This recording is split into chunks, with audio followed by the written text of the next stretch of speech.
Hello, welcome to the Comic Book Commentary. I'm Bo Leidig, and this week we're once again going to be talking about everybody's favorite undead superhero with Spawn number 29. So let's zoom in and take a closer look.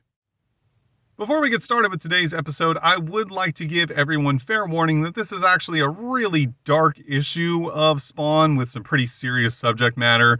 Not the most fun read, although it is a really good book despite all that. First published in March of 1995. I do like this cover, especially the perspective on the chains shooting out at us, the reader. I think that looks really good. I am a little disappointed by the fact that there's no background behind Spawn. It's just, here's the color blue. They're on this, plane of, kind of orangish sand and whatnot. But then again, the cover does do a pretty good job of, giving us some conveyance of some story elements that are going to be happening within the pages of this issue. Story, Todd McFarlane. Art, Todd McFarlane, Greg Capullo. And a special thanks to Kevin Conrad. Copy editor and letters, Tom Orzechowski. Color, Steve Oliff and Ollie Optics.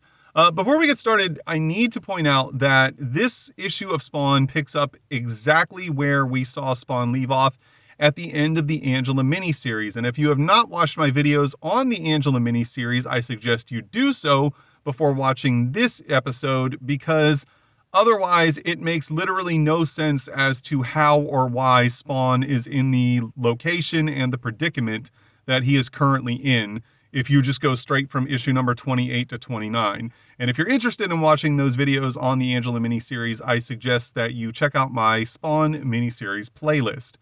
As Spawn is lying on the sidewalk, he is approached by a young boy with a ball who is wondering exactly what Spawn is and how he got there, and then starts asking him 1,000,001 questions like, hey, you want to play ball? What are you doing here? Can I play too? Is this some kind of game? And Spawn is in a world of hurt right now, and he just says, sorry kid, not right now, before he collapses on the ground in a heap, unconscious. The young boy, whose name is Andy Frank, then tries to pick Spawn up and put him in his little wagon that he pulls behind him, and surprises himself in his ability to do so. However, he doesn't realize that it's actually Spawn's chains, which are cradling and lifting Spawn off the ground, as his costume is still able to kind of work on autopilot, even if Spawn is unconscious. He then puts him into his wagon and starts to pull him behind him. The wagon itself is rated for 450 pounds, which is good because Spawn weighs a little over 400.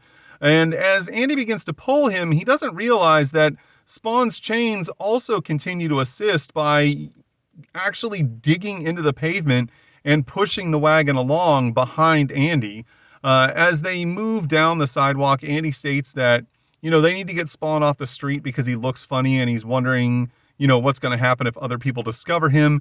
He then tells Spawn that he's going to take him home, but he can't let his paw find out because he wouldn't understand, and he never does. And as Spawn looks up, he notices as Andy's shirt comes untucked and rides up his back, that his back is actually covered in welts and bruises. And before Spawn can ask any questions about this, he unfortunately loses consciousness once again.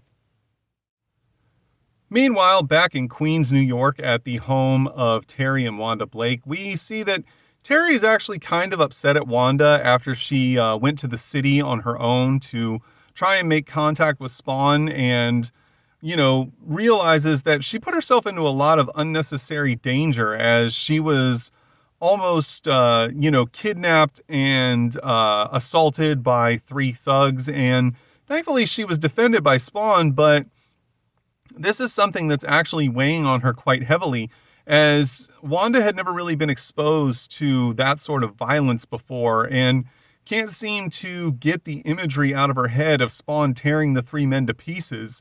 And Terry tells her, look, from now on, let's just do this from a distance. It's one thing if, our enemies come after us, there's nothing we can do about that, but we don't have to put ourselves directly in the line of danger. And, we can try and figure out something from the files that Spawn gave them to figure out why everyone was targeting me and what we can do to try and stop this.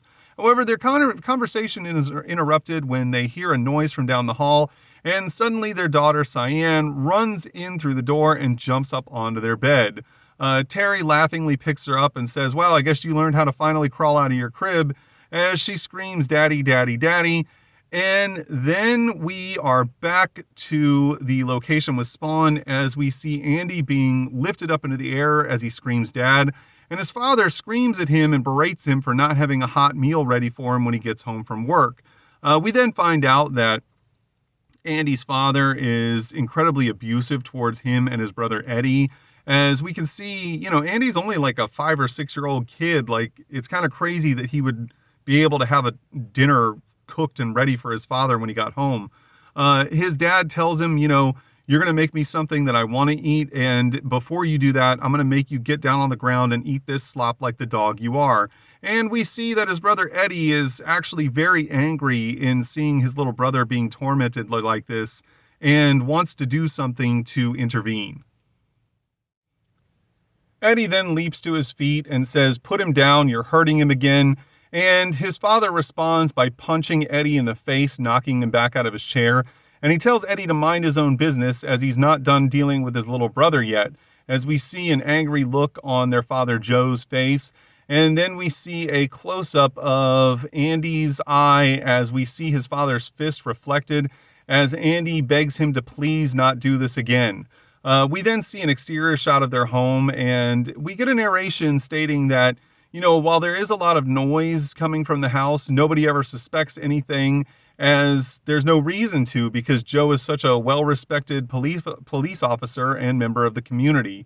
Later on that evening, Eddie apologizes to Andy for not being able to protect his younger brother, stating, he tries to get their dad to take his anger out on him, but unfortunately, it always just seems to make things worse for Andy. Andy tells him, don't worry, it's not your fault. I don't think he broke anything. And then Eddie tells him, you're going to have to wear long sleeves tomorrow. However, at this point, we see Andy become rather joyous, as we also see that he's got a black eye, that as he remembers what he wanted to tell his brother earlier. And he states, hey, I've got a surprise. You got to see this. The two of them sneak down the hallway and look in at their father, who is now passed out drunk in his chair after consuming multiple bottles of malt liquor. Eddie, of course, just says predictable. And they sneak out the back door as Andy leads him to the shed in the back of their yard. As Andy slowly opens the door, he says, this is really cool, check it out. And he says, hello. And we then see Spawn huddled in the corner in the darkness, who asks Andy to please close the door.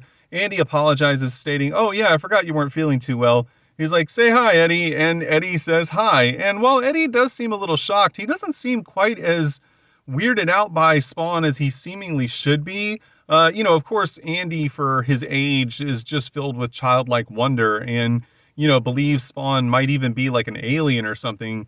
Whereas Eddie, being a little older, should maybe think to himself, like, what the heck is going on here? None of this seems like it should be happening. Andy then asks if Spawn, happens to like Reese's Pieces or can make his finger glow, once again referencing the movie E.T. And, to his credit, Spawn's like, I used to be able to, but I'm not sure if I still can. Andy then reminds Eddie that, he fell from heaven and that's why he's so hurt. And Eddie says, this is unbelievable. You better not let Pa find out about him. He'd really flip out. At this point, however, Spawn actually interrupts the two of them and says, hey, did those bruises on you come from your father? Also, I think it's kind of funny that, Andy's like, hey, he fell from heaven, meaning like he thought that he just fell from the sky. But Spawn technically did actually fall from heaven in the story. The boys, however, quickly begin to repeat the same story and lie that they tell to anyone in the town who ever brings up the bruises on them, and state that their father never touches them at all, and they get this way from playing a lot of tackle football with each other. However, Spawn, of course, doesn't buy this and begins to state, come on, boys, you don't have to be afraid, you're not. However, he's interrupted suddenly when their father screams both of their names and then tells them that he wants their butts back in the house immediately. Eddie says, let's get out of here before he comes to the shed and finds Spawn. And Andy agrees and says, sorry, Spawn, we gotta go. We'll see you tomorrow. We then see them run onto the porch as their father says, there you are. You know, you guys are practically brain dead. I've told you a million times that I want you in bed early on Saturday. We have church in the morning, as we see Spawn peering out through the window of the shed. Meanwhile, back at the 12th Precinct Police Headquarters, the offices of Sam and Twitch to be specific, we see that the two men are burning the midnight oil as Sam realizes that he's able to access basically every computer and phone line in the entire building except the ones that belong to Chief Banks. And they also found out that, as it turns out, the file that Spawn gave them also contained the information that Chief Banks actually hired Billy Kincaid to murder the senator's child that we saw earlier way back in issue number 5. We then find out that Twitch states, you know, it is kind of incomprehensible that he would do that, but all of Spawn's, information in that file seems to check out. We then see that Sam has the file on his desk as he continues to look over it and states that this is probably why Chief Banks came down so hard on them when Billy Kincaid's body showed up in their office, as he probably thought the two of them were onto him and potentially had some damning information about his role in the murder. At this point, Twitch sits on Sam's desk and realizes that the information contained inside of the file they were given by Spawn is too detailed and too accurate to have come from just anywhere, and that it would have had to have come from some high-ranking government agency that had some very high-level clearance to be able to get its hands on this.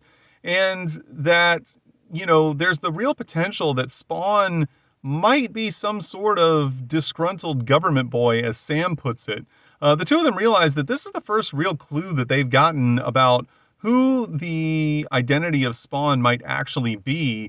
And as he leaves to go get some coffee, he asks Twitch if he needs anything, and Twitch says, yeah, I need a nose job at $1 million.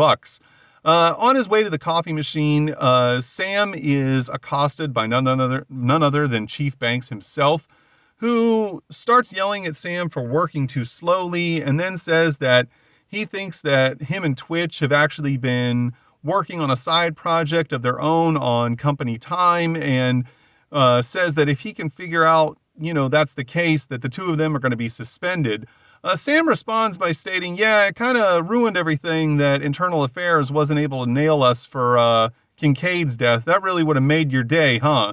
And then he turns around as the chief starts to really get infuriated and says, how dare you? Don't you ever turn your back on me? And what's that stupid grin on your face for? And Sam, like the true cornball that he is, says, oh, you'll find out, Chief. Bank on it, which is a play on his last name. And Sam is an absolute nerd. Meanwhile, back in Alabama, we see that Spawn is still watching the house out through the window of the shed, as we once again hear the boy's father, Joe, yelling at the two of them, wondering where they are, and they are already outside dressed and ready to go. At this point, he actually apologizes to the two of them. However, they are out in public, and this is probably just to save face.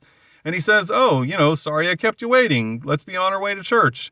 They then attend the church service, and afterwards, there are some other people in the congregation who once again bring up the bruises all over the boys, and his father quickly covers and says, oh yeah, the two of them just play a lot of that tackle football.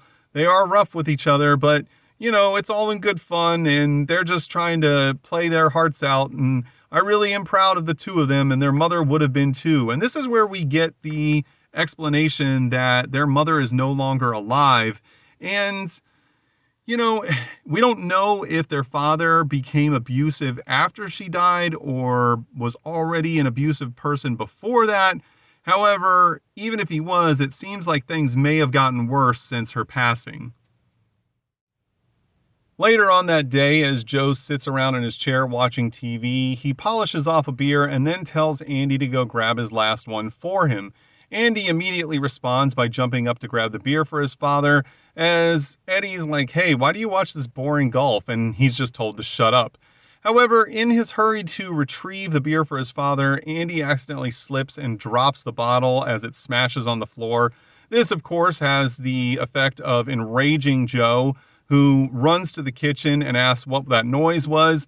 He then calls his son as an idiot and says, that I told you that was my last beer. What the hell are you doing? He then grabs Andy by the throat and lifts him up off of his feet, choking him as he turns around and grabs his pistol out of his police officer's belt and tells him, it's time you learned a new lesson, as all this beatings don't seem to be able to get it through to you. So the new lesson is dying, as he puts the gun directly up to his son's head. And all Andy can say is paw as he's struggling to breathe, as we see tears coming down out of his eyes and snot running from his nose. This, of course, causes Eddie to jump to his feet as he runs into the kitchen screaming, "Stop it." However, he gets a swift kick to the gut for his efforts as he falls to the ground. Joe then says, "You ready, boy?" as he pulls the trigger, and it turns out the gun was unloaded as the hammer drops down and there's nothing but a click. He then drops Andy on the floor in the puddle of beer and broken glass and laughs to himself as he states, "I'm going to go to the pub. I want you two in bed for the rest of the day thinking about what you've done," as he leaves the home. We then see Andy crying and trying to catch his breath, stating, he's getting worse, Eddie. I couldn't breathe. He wanted to kill me. Eddie says, I know. But, he's really more concerned about the fact that, he can't let his father keep doing this to his younger brother, but he feels helpless in any way of possibly trying to stop him. Andy then asks why their father does this to him, and Eddie says, I don't know, but God help us. At this moment, we see Spawn burst into the kitchen as he states, what just happened here? The two boys jump to their feet and say, no, nothing. He didn't do anything. And then Spawn says, who, your father? Where did he go? I want to find that scumbag. And Andy pleads with him, please, Mr. Spawn, don't. It'll only make things worse.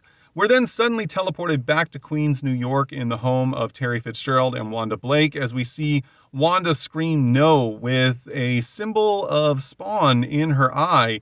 And Terry jerks up out of bed stating, what is it? Wanda tells him that she is plagued by the nightmare of what she saw with Spawn in the alleyway, as she seems to actually be suffering from some PTSD from the incident. Once again, she's never witnessed violence like that before, and it's really just something that she wasn't prepared to process mentally. She states that no matter what she does, she just can't get the image out of her head of what he did to those men. Terry tries to calm her and states, don't worry, it was just a dream. You'll be okay in a moment. But she says, Terry, I just can't help it. He just seemed like such a monster. There's nothing human about him. As we see that, despite all of Spawn's efforts to try and reconnect with his wife in the world of the living, she now seems to the point where not only does she not know that her husband Al Simmons has returned, she also believes that the form he's currently in is a heartless monster who thrives on violence and murder. Back in Alabama, Spawn gets down on his knees and holds both of the boys, stating that, don't worry, I'm not leaving, but things will get better, I promise, as he realizes that the two of them are genuinely afraid of what will happen if Spawn goes after their dad. Later on that evening, as Joe leaves the bar, he's walking down the road by himself when suddenly the shreds of Spawn's cape lash out from the darkness of an alleyway and yank Joe into it.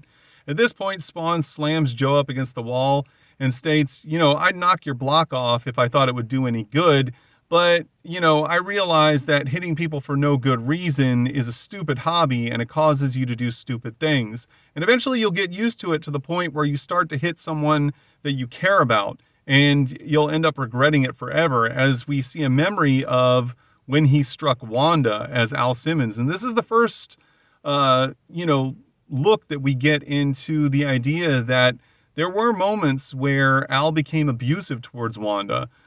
He then slams Eddie up against the wall again and states, from now on, you're going to start being the father that your boys need. You're going to quit drinking. You're going to be there for them, and you're going to stop laying your hands on them. And I'm going to make sure of it. At this point, Joe starts to try and retaliate, stating, I'm going to kill you. But Spawn tells him, you can't kill what's already dead. And he then tells him, I'm going to, leave you with a little bit of a calling card. And unfortunately, this isn't going to hurt. And maybe if you're good, it'll wear off in about a month. As we see a flash of green energy, we then see Joe starting to limp his way out of the alleyway as smoke comes off of him. And he tries to find his way back to his home as Spawn then decides to leave town and make his way back to New York City. The next afternoon, as the two boys return home from school, they're in a joyful mood as Eddie teases Andy about a girl that has a crush on him, and Andy's like, no, she doesn't. As the two of them run upstairs to their bedroom, expecting to change and get ready for the rest of their afternoon, they're greeted by the sight of Andy's crushed and destroyed wagon and their father sitting on their bed holding Eddie's ripped shirt, as we see that his entire body has now been covered by the words, "I beat my kids," by Spawn. However, this didn't have the exact desired effect that Spawn thought it would have, as Joe states, "Hi fellas, how was school today?" He then lunges forward and grabs Andy by the face as Eddie just screams Andy's name. Before they can react, Joe punches Andy straight in the face. As he screams Eddie's name, Eddie, of course, begins to completely freak out and start to panic as he sees his brother on the ground being stepped on by his father. He then backs out of the room as we see Andy scream Eddie's name again with the beating that ensues. Eddie then goes downstairs and tries to drown out the cries of his brother as he can hear his brother screaming, "Help me, please." He then opens his eyes and looks over towards his father's service revolver as it sits in its holster. Eddie then returns to the bedroom as we see the shadow of the gun in his hand as he says, "Get off him now, I mean it." Joe jumps to his feet and says, "How many times have I told you that thing's not a toy?" as he lunges towards Eddie. Eddie just calmly says, "I know," as we see the exterior of the house and the tree and yard next door, and just all of that is drawn inside of the word "blam," as we see some bloodstains underneath, as we can assume exactly what happened and how Eddie stopped his father's assault. Well, on the next page, we have image info. Once again, nothing special to see here. It's just a little blurb about upcoming books. We then reach the spawning ground, of course, the letter section of letters written in by readers. Every single letter in this issue's spawning ground is overwhelmingly negative. It's a lot of people complaining. Now, some of the complaints are valid, but a lot of them are just people venting complaints that are really kind of silly. Most notable of all is that a lot of people seem to be really upset about Greg Capullo starting to take over the penciling duties of the Spawn comic. And personally, I find that a little bit surprising for several reasons. Obviously, Greg would be the primary penciler of the book all the way up until issue 100. And also the fact that Greg's artwork is really great and not that far removed from the type of artwork that Todd does. So it's almost kind of a seamless transition. And personally, it just seems to me that, I understand the idea that they bought into Spawn under the premise that Todd was going to be penciling it forever. But, that's not a realistic expectation as, Todd was also dealing with a lot of behind the scenes stuff, working at Image and also starting a toy company. And there's also the fact that, depending on how long this book was going to run, it's obviously still running to this day as I'm recording this video. Todd McFarlane's not going to live forever. Eventually, someone was going to have to take over the penciling duties of the book, and he could have done a lot worse than picking Greg Capullo, that's for sure. It just seems like, looking back at it through the lens of history, it's funny to see how many people were really upset about this, but how positive of an effect Greg's work on the book really seemed to have in the long run. We then turn the page to be greeted by this awesome 2-page splash of Spawn and Wildstar that was submitted by somebody with the initials T and B. I don't know who that is. Their name is not written anywhere on this page. There's no real credit given to them, But this is a fantastic piece of artwork. I really like this. It looks super cool. The background is awesome with like the, apocalyptic hellscape and people impaled on stakes. There's skulls and bones all over. We get this really cool rendition of Wildstar. And, for as short a time as Wildstar was in the Image universe, you don't get to see a lot of this kind of stuff. So I love it when you do. And if you'd like to know more about Wildstar, feel free to check out my Wildstar playlist.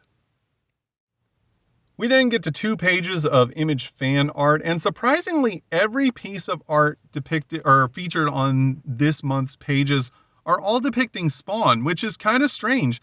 Most of the time, it's predominantly Spawn, but it's usually some other characters thrown in there as well, whether they be other characters from within the pages of Spawn or characters from Wildcats or Cyberforce or Wetworks or something. It is kind of odd to suddenly have this one where it's literally just Spawn and nothing else. We then get an advertisement for Todd Toys Wave 2 featuring Mabulja, Commando Spawn, Pilot Spawn, because everybody remembers all those times that Spawn was in a flight suit, Angela, Chapel, and Badrock. It was kind of cool that this was like the early stages of McFarlane Toys, which is now, a substantial contender in the action figure market, especially given the fact that they have the license to produce all the DC figures. We then get an advertisement for The Mighty, which apparently was kind of like a almost inside the halls of Image bi-monthly publication that I don't know if you could buy it without an Image fan club subscription.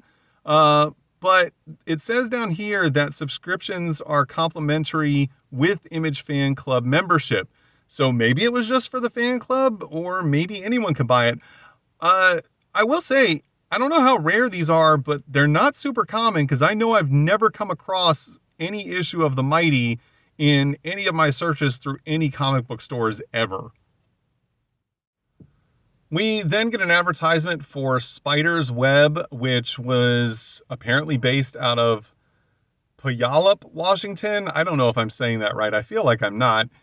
For mail-away services to get comic books that were already, out of print at that point. But this is kind of crazy, man. You could get a special which contained one of each of these for only $30 in 1995. Youngblood #1, Shadowhawk #1, Cyberforce #1, Savage Dragon #1, Wildcats #1, and Spawn #1. That is crazy. That you would pay $30 for 6 #1s, considering that in today's market, all but Spawn #1 usually are only like $1 a piece. The idea, this really kind of just puts into perspective how bad the speculation market was in the mid-90s for comic books, of people believing that these things were going to be worth tons and tons of money one day, when in reality, basically all of these comic books now sell for less than they did originally at their, printed price. It's just, I feel terrible, man, for anyone who spent $30 to get their hands on that bundle. That's horrible. We then, on the reverse inside cover, get an advertisement for Phoenix Con 2 on April 23rd of 1995. If you happen to be at Phoenix Con 2 in 1995, let me know how it was in the comments section. I'm actually interested, how it was and if Phoenix Con still exists to this day. And that was Spawn number 29. As I stated at the beginning of the video, this is a real dark issue. It's a good story, but it's a dark issue. And it really just does, once again, highlight Spawn's uncanny knack for trying to make things better, but very oftentimes making them worse. As, he really was trying to help these 2 boys, but ended up, putting them in a predicament that the 2 of them were not prepared to handle and didn't know how to deal with, and unfortunately dealt with in a way that can never be undone. This, of course, is something that, is meant to strike an emotional chord with us, the reader, especially people who may have been the victims of abuse in their lives. And on that note, I really think it does hit home, as it is highlighting 2 very relatable characters for people who may have been in that situation.